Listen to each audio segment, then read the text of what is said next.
네, 저희 매주 1회씩 정태근 팀장님과 함께 얘기를 나눠보고 있는데 지난주에 안 오셨죠. 그런데 은근히 찾으시는 분들이 계셨어요. 정태근 팀장님 영상 왜 안 올라오냐는 분들이 진짜로 제 주변에 좀 계셨었습니다. 찾으시더라고요. 기분 좋은 일이네요. 그럼요. 그만큼 많은 분들이 기다리셨는데 네. 시장 상황이 조금 요즘에 좀 좋지가 않죠. 여러분들 다들 아시겠지만 오늘 알파프로의 정태근 팀장님과 나눠볼 얘기는 유가 얘기인데 유가 추이에 따라서 또 여러분들이 제일 좋아하시는 그 수혜주 종목 얘기도 할 거긴 한데 사실 유가 얘기가 결국은 시장 얘기잖아요. 네. 오늘은 종목을 기대하신 분들, 뭐 제가 종목 얘기 많이 안 하긴 하지만 네. 그래도 종목 기대하신 분들은 조금 실망스러울 수도 있고 그런데 지금 아시겠지만 그 인플레이션이 가장 큰 문제지 않습니까? 네. 그런데 그런 부분들을 이제 풀기 위해서 바이든이 사우디를 갈 건데 바이든이 사우디로 가게 되면서 이제 우리가 지켜봐야 될 부분이 유가하고 그리고 사우디 원전 이런 것도 있는데 오늘은 유가만 좀 말씀드리려고 해요. 그런데 그래도 길죠. 준비하기 길더라고요. 네, 내용이 많아요. 저는 오늘 하루에 유가하고 원전을 다 끝낼 수 있을 거라 생각을 했는데 내용을 찾다 보니까 그게 안 되더라고요. 네. 그 어제도 저희 이제 김민수 대표님이랑 유가 얘기를 했는데 전혀 다른 내용이라는 거 여러분들 말씀드리고 그러니까 처음부터 끝까지 여러분 좀 집중해 주시기 바랄게요. 그래서 정유주 얘기를 했다 그러는데 김민수 대표님 하신 거는 어쨌든 업황하고 종목적으로 압축시켜서 보면 되고 저는 이게 김민수 대표님 뒷사는 건 아니고 그 업종 위의 시장 얘기. 그러니까 큰 맥락에서 일단 말씀을 드린다 좀 보시면 될 것 같습니다. 그래서 오늘 제가 일단 방송 서두에 말씀드리고 싶은 건 죄송하지만 제가 세계사 전문가도 아니고 외교 전문가도 아니지만 제 나름대로 이제 사우디를 포함한 중동 정세에 대해서 얘기를 좀 할 거니까 뭐 참고만 좀 하셨으면 좋겠다는 말씀을 드리겠습니다. 네. 자, 그러면서 이제 스타트를 해야 되는데 결국에는 소비자 물가 요거부터 얘기를 좀 해야 되는데 CPI. 네. 지금 보편적으로 전년 동기 대비해서 주목을 좀 많이 하거든요. 그러다 보니까 5월달 소비자 물가 지수가 아시겠지만 8.6%를 기록을 했습니다. 네. 근데 전월과 비슷하게 전년 동기 대비 봤을 때 8%대이기 때문에 저는 비슷하다고 생각을 하고 제가 주목을 하는 건 전월 대비입니다. 그러니까 4월달 같은 경우에는 전월 대비 0.3% 올랐는데 그리고 5월달 같은 경우도 아시겠지만 예상치가 0.7%였습니다. 네. 그런데 1% 올랐어요. 그러니까 전년 대비뿐만 아니라 전월 대비해서도 지금 물가가 정말 무서울 정도로 오르고 있다는 거죠. 계속 오르고 있다. 네. 그리고 최근에 지하철에 사람이 좀 많더라고요. 유가가 비싸니까 차를 놓고 대중교통을 이용하시는 분들이 많이 계시고 대중교통 이용하면 또 무슨 마일리지도 준다고 하더라고요. 그게 아마 그 티머니 그거 사용하면 아마 마일리지 줄 거예요. 줄 건데 저는 최근에 지하철에 사람이 좀 많아져서 왜 이렇게 사람이 많지? 라고 생각했는데 결국 유가는 휘발유 가격, 경유가격이 너무 많이 올라서 맞아요. 지금 2,100원, 200원이래요. 리터당. 그러게요. 저는 차가 연비가 그래도 좋다. 제 차는 연비가 좀 좋다고 생각을 하는데 그럼에도 불구하고 기름이 좀 많이 들어가더라고요. 그러니까요. 다들 그래도 5만 원 정도 이렇게 넣을 텐데 예전에는 이만큼 찼다면 요즘 조금 적게 차는. 5만 원이요? 네. 8만 원, 10만 원 넣어야 돼요. 좋은 차 타시는군요. 네. 아니에요. 아니에요. 뭐 좋은 차를 안 타는 건 아니지만 그래도 그래도 뭐야. 네. 어쨌든 얘가 좀 새버렸는데 그래서 이렇게 소비자 물가가 이렇게 많이 올라가는데 지금 어쨌든 변동폭이 가장 이 물가 지수를 볼 때 변동성이 큰 그리고 음식료하고 그다음에 에너지 얘기를 많이 하잖아요. 에너지 얘기를 많이 하는데 그 속에서 이제 가장 민감하게 이제 반응을 하는 게 휘발유 가격. 그래서 미국 운전자 협회 발표에 따르면은 이제 미국의 휘발유 평균 가격이 $5를 넘었다. 얘기가 벌써 2주 전에 나왔어요. 그리고 이제 평균적 $6도 간다. 얘기가 나오고 있는데 지금 미국을 한번 볼게요. 볼 건데 휘발유 가격이 최근에 와서 2020년 이후에 상당히 가파르게 올라가고 있습니다. 지금 어찌 보면 내륙 쪽은 그나마 조금 싸요. 그런데 지금 소위 말하는 바닷가 쪽? 그러니까 서부, 동부, 연안 쪽 같은 경우 지금 유가가 상당히 좀 비쌉니다. 특히나 캘리포니아가 되게 비싸요. 그 빨갛게 되는 데가 비싼 거죠. 네, 빨간 게 비싼 거고 파란 게 조금 그나마 싼 거. 이게 보시면 텍사스 같은 경우는 지금 $4.662인데 이거 아마 올랐을 겁니다. 2주 전 자료이기 때문에 올랐을 건데 텍사스가 그래도 여기가 셰일가스 이렇게 뽑는 곳이거든요. 네. 그래서 그런 영향이 조금 있다고 보시면 될 것 같고, 뭐 캘리포니아인지 뉴욕이인지 이쪽 같은 경우는 아무래도 소비가 조금 있다 보니까 우리나라로 치면은 서울 같은 이런 밀집도가 있는 곳이다 보니까 좀 비싸다 보시면 될 것 같아요. 그래서 이게 리터당 계산해 보게 되면 죄송하지만 6월 10일 날 환율 1,268원으로 계산해봐도 네. 리터당 1,677원이에요. 그러면 지금 1,290원이기 때문에 더 올랐겠네요. 1,700원이 넘었다고 보는 게 네. 맞는 거죠. 근데 우리나라보다 싸네? 그러니까 라고 생각할 수가 있어요. 우리는 더 비싸니까 지금. 그러니까요. 근데 중요한 건 미국은 차들이 되게 크잖아요. 픽업 트럭. 연비가 안 좋아요. 미국 차가 연비 안 네. 좋기로 유명하죠. 그리고 제가 예전에 미국 기름 쌀 때를 보여드릴게요. 네. 쌀 때를 보시면은 요게 보시면은 디젤이 1달러당 1갤런당 네. 1갤런당 1.35달러예요. 그 리터당 233원. 네. 233원이 예전에 쌀 때 233원이 지금 현재 1,700원까지 올라간 거예요.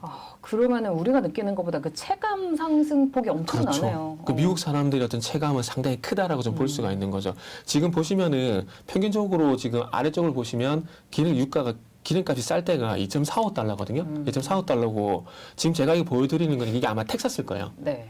텍사스가 일대 당시에 1.35달러 제일 쌀 때가. 네. 근데 지금 텍사스가 4.66달러거든요. 그러니까 네 배? 거의 4배 정도 오른 네. 거죠. 새 3.5배? 네. 이렇게 올랐다 봐야 되는 거죠. 그러니까 지금 이렇게 생각하시면 돼요. 우리가 원래 1,000원의 기름을 넣다가 이게 리터당 3,500원? 이렇게 됐다고 생각하시면 될 것 같아요. 리터당 3,500원이면 기름 넣을 수 있을까요? 1,500원. 못 예. 넣어요. 저는 그러니까 새벽 출근이니까 어쩔 수 없이 가지고 다니기는 하는데 네. 3,500원. 약간 고민해봐야 될 것 같아요. 오늘은 차라리 대중교통 이용하는 게 나아요. 그래서 아마 최근에 지하철 이제 버스 이용하시는 분들이 많은 것 같아요. 네.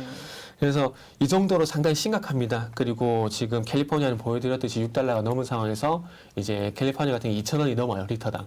넘는 상황입니다. 그래서 상당히 이제 물가, 그러니까 인플레이션 문제가 심각하다고 보시면 될 것 같은데 그 인플레이션 문제가 심각하다 보니까 지금 아시겠지만 그래서 자이언트 스텝 금리를 0.75%까지 현재 올리고 있는 상황인데 네. 이게 처음은 아니에요. 처음은 아니고 1994년도 11월 달에 앨런 그린스펀이 이 양반이 0.75% 인상했던 경험이 있습니다. 네. 근데 지금 이 화면을 보여드리면은 아마 조금 안심이 되지 않을까라는 생각을 들고 있는데, 그러니까 소위 과거의 자이언트 스텝, 그러니까 금리를 급격하게 올렸을 당시에 다우 지수와 좀 비교를 한 거면 다우 지수 월봉입니다. 월봉인데 94년도 같은 경우에 단기간에 300bp를 올렸어요. 네. 3% 올렸습니다. 그런데 네. 화면 요 앞쪽을 보시면 요 파란색 여기 화살표가 잘 안 보이는데 여기 커서가 보일 거예요. 보시면은 지수가 안 빠졌어요. 횡보했어요. 횡보. 그리고 난 다음에 우리가 소위 말하는 닷컴 버블. 네. 2000년도 같은 경우에도 두 번째 네모칸을 보시면은 안 빠졌고 지수가 좋았고, 횡보였어요. 횡보했고. 월봉이기 때문에 네. 아마 일봉으로 보게 되면 아마 변동성이 상당히 컸을 겁니다. 네. 근데 그럼에도 불구하고 월봉으로 보게 되면 어쨌든 지수가 횡보해요. 네. 그리고 마지막으로 2004년도 같은 경우도 이때는 더 많이 올렸어요. 단기간에 4.25% 올렸어요. 4.25% 올렸을 때 당시에도 보시면 지수가 횡보했습니다. 그렇기 때문에 지금 경기 둔화 우려감 분명히 있는 건 맞아요. 네. 근데 이게 우려감, 그러니까 걱정인 거거든요. 그러니까 지금은 걱정이기 때문에 이 걱정만 선반영이 되거나 해소가 되면은 저는 지수가 안정을 찾는다라고 봅니다. 물론 코로나 이후에 여러 가지 지수라든지 지표가 안 맞아요.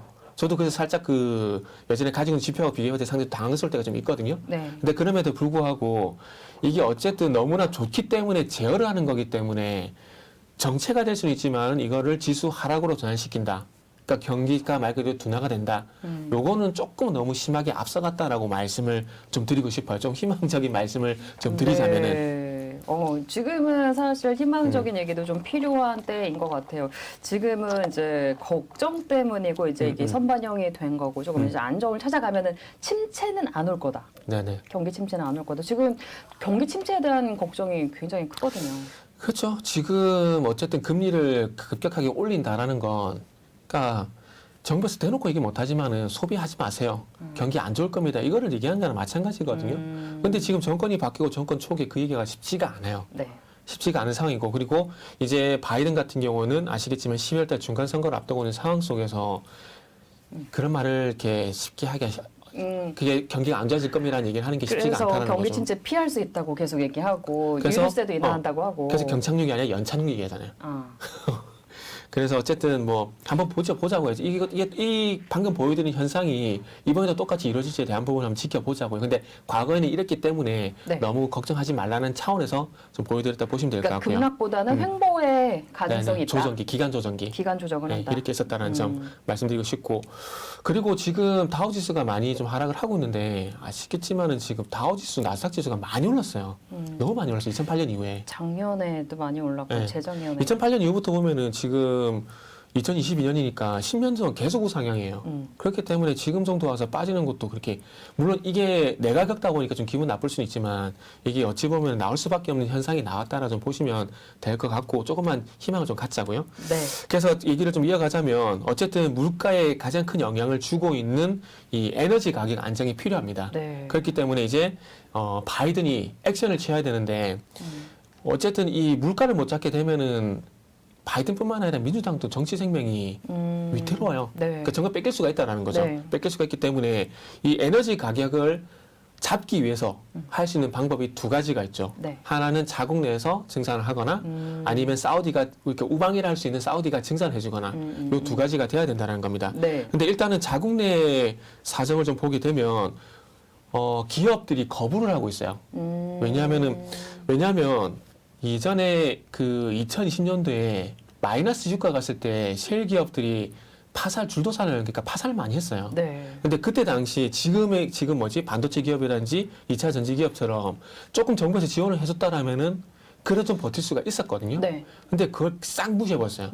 그때 왜 바이든이 그랬지? 신재 생산업 쪽을 밀게 되면서 이 소위 말하는 화석연료 쪽을 아예 그냥 싸그리 무시해버린 거예요. 네. 이거는 셰일 기업 입장에서 말씀드린 겁니다. 네. 싸그리 무시를 받았다고 생각한 거예요. 그때 배신감을 느끼다 보니까 이제 화면을 보시면은 이때 당시에 이렇게 줄 파산을 했다라는 거죠. 네. 그러니까 지금 여기 보시면 2년간 약 200개 이상의 셰일 업체가 파산이 예상된다고 얘기했고 20개 정도가 이미 파산한 상황이었거든요. 네. 이때 조금만 지원을 했었더라면 좋지 않았을까 생각이 드는데 네. 어쨌든 이런 상황들 속에서 현재 그 셰일 기업들이 바이든이 증산을 요구하고 있는데 거부를 하고 있는데 제가 볼 때는 가장 큰 이유는 그건 거예요. 2020년도 그렇게 힘들 때 왜 우리를 그냥 나몰라라 했느냐. 제가 볼 때 그게 가장 큰 이유라 보고 네. 표면적으로는 어떤 얘기를 하고 있냐면 그러니까 채굴 장비가 어쨌든 원자재 가격 영향을 좀 받잖아요. 네. 그러다 보니까 채굴 장비 가격이 50% 올랐다. 너무 많이 올랐다. 그리고 이 원자재 가격이 올라가고 물리난이 있다 보니까 장비라든지 부품 조달이 쉽지가 않다. 네. 그리고 인력난. 소위 말하는 우리나라 치게 되면 재난지원금 이런 네. 것들 너무 많이 풀다 보니까 사람들이 일을 안 해요. 네. 돈을 주니까 정부에서. 그 이 삼중고 때문에 할 수 없다는 얘기를 하고 있고, 그리고 엑스모빌 같은 회사가 주주들이 이 개발을 하는 것보다는 지금 벌고 있는 돈으로 환원을 하기도 원한다. 주주 환원책을 원한다. 배당. 수익을 네. 원한다. 네. 그렇기 때문에 할 수가 없다. 그래서 자사주 매입을 하거나 배당 수익을 풀고 있다. 이런 얘기들을 하게 되면서 이제 거부를 하고 있어요. 명분이 여러 가지가 있네요. 네, 어제 김민수 대표님도 이게 100% 가동 중이다라는 얘기는 하셨던 것 같아요. 네. 근데 그 이상 플러스를 해서 증산을 안 하겠다. 그렇죠. 안 한다는 거죠. 그러니까 지금 어쨌든 유가 계속 지금 많이 생산하고 있는 건 사실이지만 그럼에도 불구하고 어쨌든 수요가 더 많다 보니까 이걸 조금 충족시키기 위해서 조금 더 이제 유전 개발을 하고 또 더 많이 또 증산을 하고 이런 부분들을 원하는데 안 도와주고 있는 거죠. 근데 이게 어찌 보면 2020년도에 사우디와 그 러시아 어떤 치킨 게임 이게 영향이 좀 있는 부분들인데 네. 제가 그러니까 2020년도에 결국 그 이전에 한번 말씀드렸던 노드스트림 2. 네? 노드스트림 2. 노드스트림 2. 노드스트림 2. 노드스트림 2. 오늘 발음이 좀 안 되냐? 노드스트림 2. 이게 어쨌든 미국이 트럼프가 독일을 압박을 해가지고 이 노드스트림 2 연결하는 걸 계속 방해를 해왔어요. 네. 그러면서 이제 러시아가 오펙을 탈퇴를 해버리고 그러면서 치킨 게임에 들어갔어요. 증산을 하게 되면서 유가를 계속 떨어뜨린 거죠. 네. 근데 어찌된 영문인지 사우디가 거기에 동참을 해버렸어요. 2020년도까지면 어쨌든 트럼프가 집권할 시기거든요. 네. 근데 아시겠지만 사우디와 트럼프가 사이가 되게 좋았잖아요. 근데 사우디가 무시하고 그냥 증산을 해버린 거예요. 네. 그러면서 미국 셰일 기업들이 파산하는 겁니다. 사우디 같은 경우는 이 왕권 프리미엄을 제외를 하게 되면은 원가가 $5도 안 돼요. 네. 러시아 같은 경우도 $20까지도 버틸 수 있어요. 그리고 그때 당시에 러시아는 외환 보유가 많기 때문에 사실 하고 있는 상황인데 셰일 기업들 같은 경우는 대부분 파이낸싱 방식이에요. 그러니까 투자를 받아서 채굴을 하기 때문에 유가가 떨어지게 되면서 채산성이 안 맞게 되면 투자자들이 발을 다 빼버린 거죠. 네. 그러면서 미국 셰일 기업들이 다 파산을 해버린 거야. 그러면서 이제 러시아는 이 미국의 셰일 기업이 위협이 될 거라 생각을 하고 치킨 게임을 해버리게 된 거죠. 그리고 사우디가 동참을 하게 된 건데 제가 봤을 때는 이거는 원전 얘기에서 해야 되는데 아마 사우디가 2018년도부터 미국 쪽으로 계속 사우디 원전을 계속 요구해 왔었거든요. 근데 트럼프가 세일즈가 목적임에도 불구하고 못 해줬어요. 네. 근데 그건 이스라엘 반대가 제일 컸다고 생각이 돼요. 뭐 이거는 다음에 말씀드리고 네. 그런 연유에서 아마 사우디가 조금 제가 볼 때 삐져가지고 러시아의 이 증산 치킨 게임에 동참을 한 거라고 봐요. 그러면서 셰일 기업들이 파산을 하게 되면서 그때 당시에 이제 바이든이 이제 집권을 하게 되고 이 셰일 기업들을 도와줘야 되는데 안 도와주고 그냥 소위 속된 표현으로 그냥 방치해버린 거죠. 네. 그렇게 되면서 이제 러시아와 사우디가 이제 성공했다. 치킨이 성공했다면서 그때부터 유가를 계속 올리기 시작한 거예요. 그러면서 이게 $80, $100까지 올랐는데 우크라이나 사태가 발생이 되게 되면서 유가가 $120까지 올라가는 그런 계기가 됐다고 보시면 될 것 같아요. 네. 그래서 이런 부분들 그래서 지금 셰일 기업들이 왜 안 도와주는지를 말씀드리기 위해서 제가 과거 얘기를 좀 말씀드렸는데 네, 네. 그리고 지금 최근에 조금 그 바이든이 좀 실수하고 있다고 생각이 드는 게 천천히. 실수하고 있다고 생각이 드는 게 좀 빨라지면 제어해주세요. 네. 실수를 하고 있다 생각이 드는 것들이 화면을 좀 같이 보시면 네. 지금 미국 정부에서 이제 생산을 늘려 얘기를 하게 되면서 긴급회의 소집을 하고 있는데 바이든이 지금 결에 찼어요. 제가 일부러 이런 사진을 고른 겁니다. 일부러 이 사진 진짜 골랐어요. 결에 차 보이네요. 결이 차 있죠. 결에 차면서 지금은 어쨌든 미국 셰일 기업들을 달래야 되지 않을까요? 그죠? 그런데 어떤 얘기를 하고 있냐면 자, 맨 아래쪽을 보시면 돼요.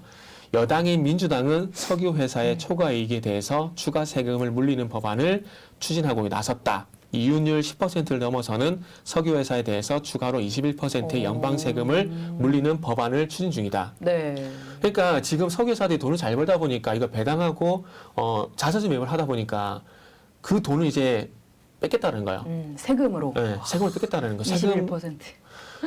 그럼 이렇게 하면 셰일 기업들이 도와주겠어요? 아니요. 절대 안 도와줘요. 그러니까 자국 내에서는 어쨌든 성공할 가능성이 낮다라는 거죠. 근데 중요한 건 만약에 사우디에 가서도 이렇게 한다?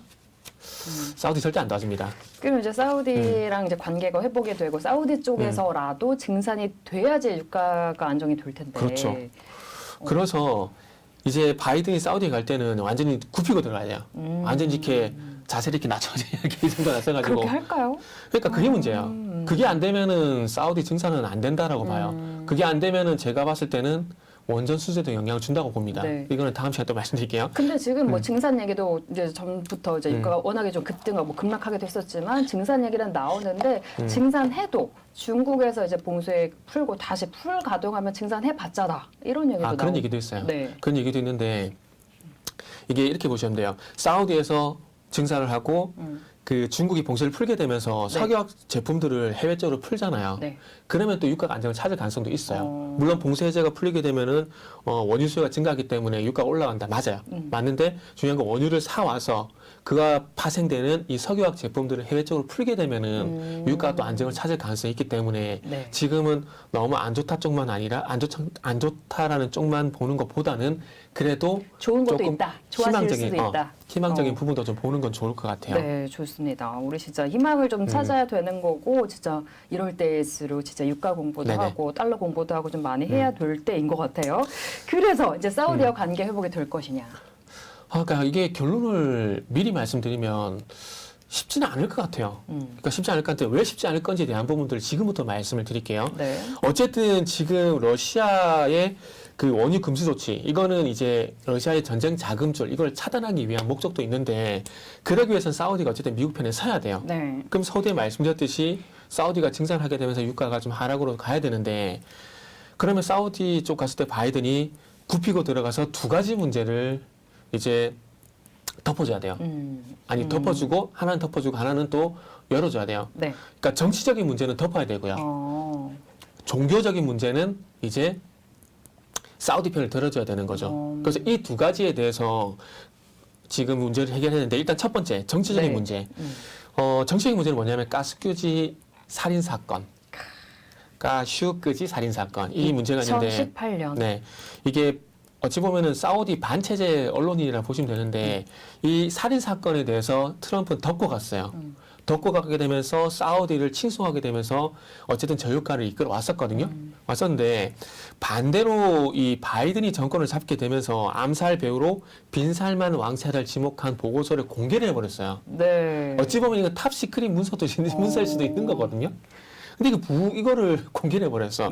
그러면서 이 사건 배후 인물을 빈살만을 그냥 지칭을 해버린 거예요. 네. 지칭을 해버리고 그러면서 바이든이 이제 인권을 중요하잖아요. 네. 그러다 보니까 이제 살인자, 암살자 얘기하게 되면서 비판하고. 국제적인 왕따를 만들겠다. 네. 공개적으로 직설적으로 비판을 해버리는 거예요. 그래서 여기서 일단은 빈살만이 이제 기분이 상할 수밖에 없는 이 일들이 이제 시작이 되는 거죠. 그러면서 이제 바이든이 빈살만 왕세자와 직접적으로 통화를 해야 되는데 그 밑에 오스틴 국방장관이 빈살만한테 전화를 한 거예요. 전화를 한 거야. 그래서 이걸 화면 좀 같이 보실게요. 그래서 2021년 2월 19일 날 보시면은 바이든 사우디 왕세자 위상격가 국방장관이 전화.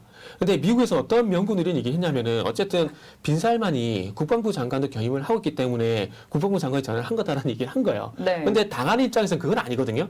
그건 아니야. 너무 기분 나빠.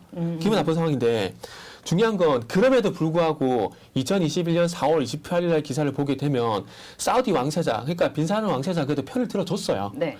바이든 정부와 90% 의견을 일치한다고 주장하게 되면서 어쨌든 미국은 의심할 여지가 없는 전략적 파트너라는 얘기를 했습니다. 네. 근데 이렇게 했음에도 불구하고 결국 이제 사이가 틀어진 건 다음이에요. 2021년 7월 달에 동생 할리드 왕자가 워싱턴을 갔습니다. 네. 워싱턴을 갔는데 사우디 방공 시스템, 그러니까 이란이 핵 개발을 할 수 있다는 그런 걱정 때문에 방공 시스템 그리고 무기 수입 이런 부분들 좀 얘기를 하기 위해서 면담 요청을 했어요. 그런데 오스틴 국방장관이 난색을 못하겠다. 죄송한데 못하겠다. 할 수가 없다. 얘기를 하게 되면서 할리드 왕자 격분을 해버린 거예요. 요 얘기가 지금 여기 보시면 나옵니다. 할리드 왕자가 2021년입니다. 지난해는 2021년이에요. 2021년 7월달 워싱턴 DC 방문했을 때 홀대를 당했다고 판단한 것으로 보인다고 월스트리트 저널이 전했다. 그러니까 여기서 완전히 기분이 상해버린 거죠. 기분이. 그래서 완전히 상해버리게 되면서 이후에 오스틴 국방장관이 제가 볼 때는 조금 달래를 가려고 했던 것 같아요. 그래서 사우디로 이제 날라가려고 했는데 이제 취소가 됐네요. 네, 노골적으로 이제 바이든과 얘기하지 않겠다. 이러면서 거부를 해버린 거예요. 그러면서 아이고, 이거 넘어가면 안 되는데, 마찬가지 증산도 거부를 해버린 거죠. 증산도 거부를 한 거면. 그러면서 이제 사우디와 미국과의 사이가 완전 틀어지게 된 거죠. 네. 그러면서 바이든이 어쨌든 바이든이 어느 쪽으로 시선을 돌리냐면은 이란으로 돌린 거예요. 핵 협상해가지고 어쨌든 이란을 끌어내겠다. 근데 그것도 실패했어요. 그러니까 지금, 바이든 입장에서는 두 마리 토끼를 다 놓쳐버린 거예요. 그러네요. 사우디, 이란 다 놓쳐버린 거예요. 그러니까 이 정치계 문제, 그러니까 가스규지 사건에 대해서 완전히 덮고 가고 바이든이 정말 그러니까 조금 이런 표현이 맞지 모르겠는데 진심 어린 사과를 하지 않는 이상 빈살만은 마음을 풀 가능성이 떨어진다라는 거죠. 그리고 네. 최근에 빈살만이 또 러시아와 조금 미러 관계를 만들어가고 있어요. 왜냐하면은 예전에 2020년도에 아시겠지만은 치킨 게임을 하게 되면서 둘이 친해졌어요. 그러니까 지금 어찌 보면은 서방 쪽 같은 경우는 사우디가 만약에 소위 말하는 그냥 공산국가를 할게요. 네. 중국하고 러시아 쪽 붙어버리게 되면은 미국의 어떤 해외 그 전략이 될까요? 이게 차질이 발생이 돼요. 네. 그러니까 특히나 중동 쪽 같은 경우도 만약에 붙어버리게 된다? 그러면 이 중국과 러시아의 어떤 아시아 그리고 아시아, 중앙아시아, 유럽 확장을 할 수밖에 없는 계기가 되는 거거든요. 근데 그걸 만약에 독일이란지 프랑스란지 미국이 원할까요? 아니라는 거거든요. 네. 그렇기 때문에 다음 달에 바이든이 간다라면은 정말 굽히고 들어가야 돼요. 빈살만이 잘했다는 거 아닙니다. 잘했다는 건 아니지만은 지금 어쨌든 미국이 처한 상황과 그리고 서방이 앞으로 처할 수 있는 상황을 타개하기 위해서는 어쨌든 바이든이 12월달 중간 선거도 있다라면은 많이 굽히고 들어가야 돼요. 굽히고 들어가서 이제 사우디와 관계 회복을 이끌어내야 되는데 네. 그건 좀 더 지켜봐야 되겠죠. 그렇죠. 지켜봐야 돼요. 그리고 그래서 이건 정치적인 문제, 굽히고 들어야 되는 부분이고 그다음에 종교적인 문제. 종교적인 문제는 이제 요것도 이란과 연관이 된다 보시면 될 것 같아요. 그래서 이란에 대해서 다시 제재를 하겠다. 그래서 사우디에 뭐 크게 보면은 이제 핵우산도 제공하겠다. 이런 얘기까지 이제 나와야 됩니다. 그래서 지금은 제가 네. 이 예멘이 지금 시아파하고 수니파가 현재 내전을 하고 있어요. 지금 네. 우크라이나 사태 때문에 잠시 묻어져 있는데 자 지금 요 화면, 제 얼굴보다 요 화면을 계속 보시면서 설명을 드리면 더 낫겠다는 말씀을 네. 일단 드리겠습니다. 자, 지금 예면 쪽을 보시면 파란색이 시아파고요. 순위파가 이제, 빨간색이 순위파거든요. 근데 지금 이 순위파가 정부군을 지원을 하고 있고, 이 파란색인 시아파는 현재 후티 반군입니다. 그래서 정부군과 후티 반군이 현재 예멘에서 내전을 하고 있는데, 지금 정부군, 그러니까 순위파인 정부군 같은 경우는 사우디가 현재 지원을 하고 있는 상황이고, 이 파란색 후티 반군인 이 시아파 같은 경우 현재 이란이 지원을 하고 있는 상황이에요. 네. 그러니까 무슨 얘기냐면은 예멘 내전은 예멘만의 문제가 아니라 사우디와 이란의 대리전이라 보시면 돼요. 그러니까 사우디와 이란이 현재 지금 사이가 안 좋을 수밖에 없는 그런 현상이 지금 예멘에서 나타나고 있다라는 거죠. 네. 그런데 지금 약간은 분위기는 현재 파란색인 후티 반군이 조금 우세해요. 이란이란 지금 북한에서 이란은 지원을 하고 있고 지금 북한도 미사일을 지원하고 군사기술 지원하고 있다는 얘기가 이게 나오고 있는 상황이거든요. 파란색이 더 우세해요? 네, 파란색이 우세한 상황입니다. 지금 빨간색의 면적이 훨씬 더 크니까. 그러니까 예멘만 보게 되면. 예멘만 보게 되면. 그 원래 정통은 또 시아파예요. 무함마드가 시아파 쪽이거든요. 그 순위파 같은 경우는 정통이 아니라고 보는 거죠. 네네. 시아파 같은 경우. 근데 순위파가 더 영역이 넓어요. 이건 다음에 또 기회가 되면 말씀드릴게요. 네. 그래서 어쨌든 그래서 이런 상황인데 시아파가 지금 유리한 상황이 되다 보니까 예멘이 지금 시아파 쪽 뺏길 가능성이 커진 거예요. 그러면 지금 지도를 보시면은 사우디가 위쪽으로는 이라크, 이란을 보고 있고 뒤통수에 지금 예멘이 있는 거예요. 그래서 사우디는 기분 나쁜 상황인 거예요. 앞쪽에 지금 이란하고 으르렁거리는 것도 짜증나는데 뒤통수에 예멘이 시아파로 바뀌어버리게 되면은 여기 또 골치 아파지잖아요. 그러면 예멘이 만약에 시아파로 넘어가게 되면은 이 석유 정제 시설 쪽으로, 그러니까 석유 시설 쪽으로 또 공격이라든지 테러가 발생될 가능성이 있거든요. 네. 그러니까 사우디는 그런 게 너무 걱정이 되는 거예요. 걱정이. 근데 지금 바이든이 정권 들어와가지고 이란과 화해 분위기를 만든다는 거죠.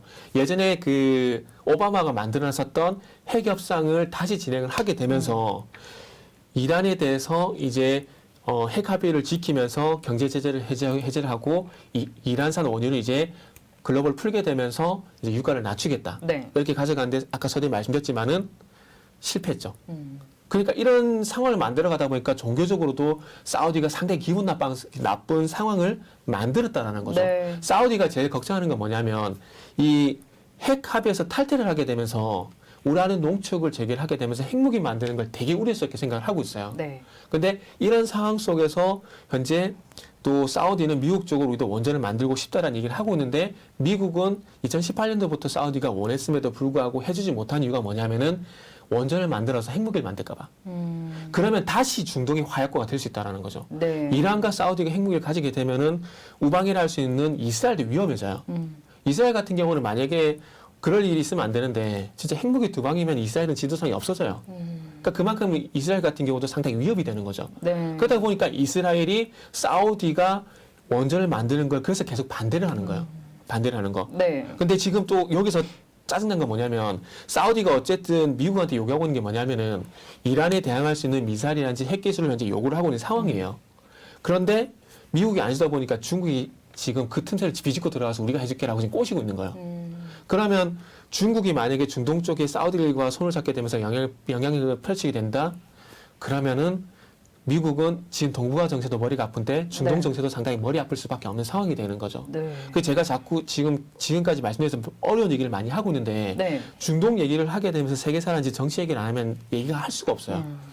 단순히 유가 오른다 내린다 뭐 증산해야 된다 뭐 공급과 수요 측면에서 얘기로만은 풀리지 않는 게 중동입니다. 그러다 보니까 세계사라든지 뭐 국제관계라든지 이런 정치 얘기를 할 수밖에 없는 겁니다. 네. 그래서 어쨌든 정치적인 문제, 종교적인 문제를 해결해야 되는데 네. 정치적으로는 덮어야 네네. 되고 종교적 문제는 사우디 편을 들어줘야지 그래서 그럴 되고. 수밖에 없는 상황인 거죠. 사우디가 증산하려면은. 네. 그래서 어쨌든 이게 가스규지 살인 사건을 덮는 게 잘했다라는 건 아닙니다. 국제관계에서 절대 나는 선이다. 선이기 때문에 그렇게 했는데 이게 안 먹혀요. 네. 국제관계에서 영원한 적도, 영원한 우리 편도 없는 상황이거든요. 그게 그래서 외교가 어려운 거예요. 외교가 트럼프라고 가스규지 사건을 덮고 싶어서 덮었겠습니까? 그거 아니거든요. 네. 알아요. 근데 자국을 위해 했다는 거죠. 그래서 그 얘기를 좀 말씀드릴게요. 네. 그러니까 트럼프는 아까도 말씀드렸지만은 이 사우디의 면제부 대가로 뭘 이끌어냈냐면은 저유가를 이끌어냈어요. 그때 당시 아시겠지만 트럼프가 정권을 잡게 되면서 일자리를 만들고 네. 기업들 자국내를 유치하기 위해서 뭘 했냐면은 세금을 깎아줬어요. 세금을 깎아주게 되면은 세금을 깎아주게 되면은 재정적자가 늘어나기 때문에 달러를 더 발행할 수밖에 없거든요. 네. 그럼 달러를 많이 발행하게 돼요. 그럼 어떤 현상이 발생됩니까? 인플레. 그죠. 화폐 가치가 떨어지게 되면서 이 물가가 올라갈 수밖에 없는 네. 인플레이션이 발생돼요. 근데 그거를 막기 위해서 유가로. 유가로 계속 찾고 있었다라는 거죠. 첫 번째가 그 명분이고 두 번째는 뭐냐면은 자국 내에서 셰일가스 생산이 되잖아요. 네. 수출을 해야 되는데 수입 인프라는 있지만은 수출 인프라가 없어요. 그럼 수출하기 전까지 시간을 끌어야 될 거 아니에요. 네. 그러니까 트럼프는 시간을 끌기 위해서 이 저유가를 계속 유도를 해왔다는 거예요. 근데 러시아는 그거를 간파를 하고 나중에 탈퇴를 해버린 거죠. 천연가스 수출이 만약에 됐다라면 그래도 러시아가 묵가고 넘어갔을 거예요. 그때 당시에 러시아와 트럼프 사이가 되게 좋았었잖아요. 네. 그런데 트럼프가 그렇게 하고 있은 반면에 푸틴은 뒤에서 이 셰일가스 수출 준비하고 있다는 것은 알고 있었다라는 거죠. 네. 알고 있다는 거예요. 그러다 보니까 이제 푸틴이 기회에 가서는 결국에는 바이든이 정권 잡게 되면서 완전히 삔또가 상해버렸고 이제 한번 너희도 당해봐라 이러면서 치킨 게임을 해버린 거예요. 그래서 셰일가스 생산과 수출하기 위해서 시간을 벌었던 건데 정권이 바뀌게 되면서 이게 그냥 물거품 돼버린 거죠. 네. 왜냐하면 신재생 에너지로 전환을 해버렸잖아요. 네. 그죠. 진짜 그리고- 옛날 얘기까지 많이 하게 되네요. 네. 네. 그리고 제가 또 하나 화면을 더 보여드릴게요. 네. 자, 터키도 여기 보시면은 2022년 4월 29일 기사요. 가스교지 암살 덮고 사우디 빈살만 포. 터키도 처음에는 이 상당히 비판을 많이 했어요. 네. 비판을 많이 하게 되면서 시아파 26명을 체포해가지고 재판도 했었는데 이거를 다 중단해버리고 사우디 법원과 검찰 쪽으로 넘겨버렸어요. 네. 터키라고 처음에 터키도 그렇게 했지만 나중에 입장을 바꿔버린 거예요. 근데 이걸 나쁘다고 우리는 할 수 없다라는 거예요. 네. 왜? 외교, 국익, 네. 세계 경제가 여기 더 보시면은 중요하니까. 터키 경제난에 양국 관계 경색시킨 사건 모막, 인권단체 반발. 물론 반발할 수밖에 없죠. 인권단체는. 네. 그러나 정치적인 이익이란지 경제적인 이익을 위해서 이렇게 할 수밖에 없다라는 겁니다. 대의를 위해서. 그렇죠. 이게 트럼프도 마찬가지라는 생각이 들어요. 트럼프도 별반 다르지 않다는 생각이 들어요. 네. 그러니까 그때 당시에 뭐 트럼프가 자국 우선주의 얘기했었잖아요. 해외 쪽에서는 불만이 많았었지만 미국 자국민들은 불만이 없었어요. 정말 잘 살았습니다. 네. 잘 살고 만족을 다 되게 했었어요. 근데 이 부분을 국제관계에서 봤을 때 정치적인 어떤 이익이라든지 논리라든지 그리고 세계사 논리를 봤을 때 그럴 수밖에 없는 상황이라는 거죠. 그렇기 때문에 외교는 이 한쪽으로 치우친 게 아니라 그래서 유연하게 해야 된다라는 게 이래서 이게 나온다라는 겁니다. 네. 그래서 이 터키도 그래서 사우디 쪽에 이런 부분을 풀기 위해서 방문을 하게 되면서 조금 전에 보셨지만은 둘이 이제 포옹하고 있잖아요. 네. 관계 개선 한 거예요. 관계 개선 해가지고 어떤 문제를 해결하려고 그러냐면 일단 에너지. 터키도 인플레이션 문제가 상당히 심각하거든요. 네. 에너지 문제 해결하죠. 거기다 사우디가 손잡게 되면서 이제 시아파 위협을 좀 벗어나기 위해서 그 국방력, 방위 부분, 그리고 금융, 식량 안보 이런 부분들을 이제 사우디에 손잡으면서 해결해 나간다라는 거죠. 네. 그렇기 때문에 바이든이 여기서 굽힌다고 하더라도 그렇게 이상하지는 않아요. 국제관계에서 어쩔 수 없습니다. 어쩔 수 없는 상황이고 정말로 이 에너지 가격 잡기 위해서는 지금 제가 서두부터 이제 정치적인 문제부터 이제 자국 내 문제, 정치적인 문제, 종교적인 문제, 그리고 최근에 터키 사례까지 다 말씀드렸잖아요. 이런 부분들을 봤을 때 해결할 문제가 상당히 많은 거고 네. 그러다 보니까 이 문제가 쉽게 해결되기는 쉽지가 않다라는 네. 말씀 드리고 싶은 거죠. 그리고 이제 사우디가 원하는 게 또 있어요. 군사적 옵션. 이게 뭐냐면은 트럼프 시절에 합의가 됐던 사안인데 이거를 복원시키라는 거예요. 뭐냐면 세 가지가 있는데 예멘 내전, 조금 전에 말씀드렸잖아요. 네. 예멘의 내전은 이 예멘의 문제가 아니라 이란과 사우디의 대리전이다.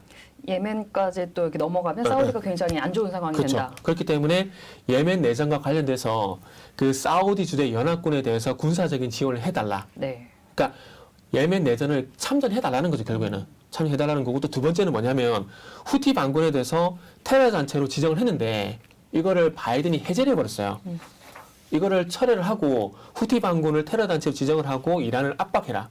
이게 두 번째 옵션이고 나머지 세 번째는 사우디와 우방인 UAE 이쪽으로 뭐 GBU-39 정밀 유도탄이란지 F-35라든지 그리고 아니면은 핵우산과 같은 이런 안정적인 어떤 안보 문제도 해결해달라. 네. 이런 겁니다. 결론적으로 다 그냥 군사적인 지원을 그때 트럼프 대통령 네. 때 논의가 됐던 부분을 다시 그런 지원하는 거죠. 거. 네. 그래서 이런 문제까지 다 모르겠어요. 바이든이 하겠냐라는 거죠.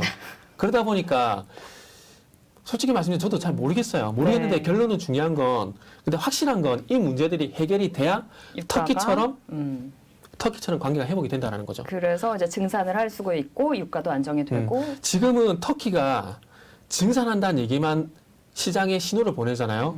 그럼 100달러 아래로 무조건 내려갑니다. 무조건 내려갈 수밖에 없어요. 증산 안 하더라도 우리 증산 동참할 것이다.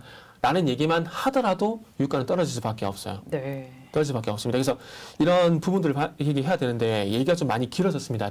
네. 이게 말도 빨랐고요.